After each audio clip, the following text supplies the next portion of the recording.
Proceedings in the trial for Chris Carbert and Anthony Olenek since this past Friday have basically been entirely dedicated to a series of witnesses invited by the Crown, including evidence of information and data extracted from the two defendants' phones.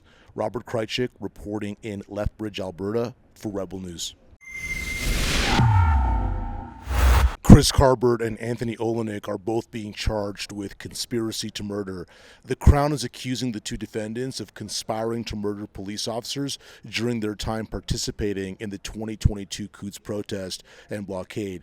Both Carbert and Olenek are also charged with unlawful possession of a firearm for a dangerous purpose and mischief over $5,000. Olenek is additionally charged with unlawful possession of an explosive device for a dangerous person.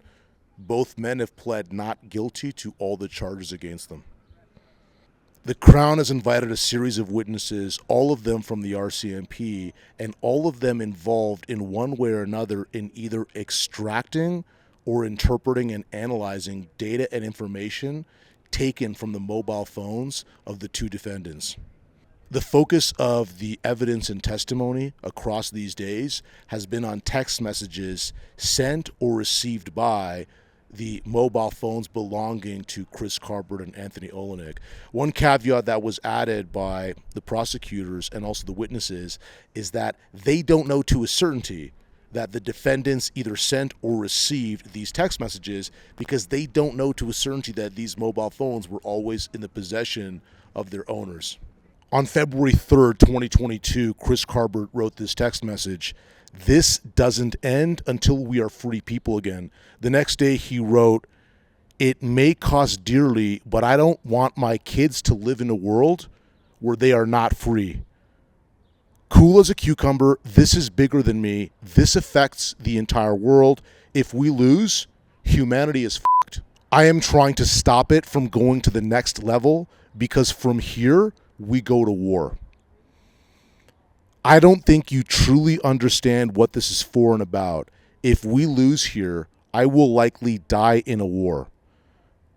And on February 13th, Chris Carbert wrote this text: "This shit had to end, and if I have to go to jail for a while, I'll take it. Then yours and my kids have a good life." The Crown invited an RCMP civilian employee today to testify as an expert witness with expertise in explosive substances. This lady, her name is Kim Lavoie, and she testified that substances taken from these two items that the Crown alleges are pipe bombs that were in the possession of Anthony Olenek actually are explosive substances.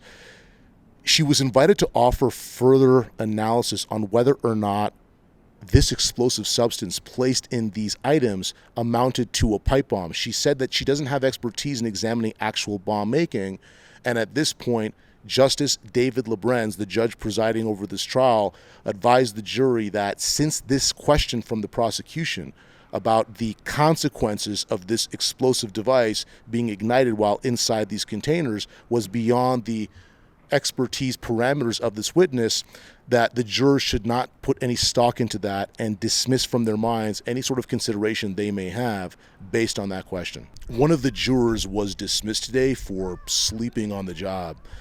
It came to the judge's attention by the two defense lawyers that this juror had been observed many times dozing off or seemingly sleeping during the trial's proceedings across recent weeks. The judge said that he wished this would have been brought to his attention earlier, but he took the request from the defense teams and acceptance from the prosecution to dismiss this juror. After this juror was dismissed, the judge advised the other jurors why she had been dismissed to ensure that they maintained a sort of level of alertness and astuteness and diligence in paying attention, because it's very important in order to administer justice that the jurors be paying attention to the evidence, and also to maintain the appearance of the execution of justice in the public's mind. If you folks agree with us at Rebel News that this trial is of deep importance to Canadians and you have some sense of appreciation for the investment and the volume of work required to do this journalistic operation, then please help us out, contribute to our costs. Visit truckertrial.com, donate, and stay up to date with our ongoing coverage.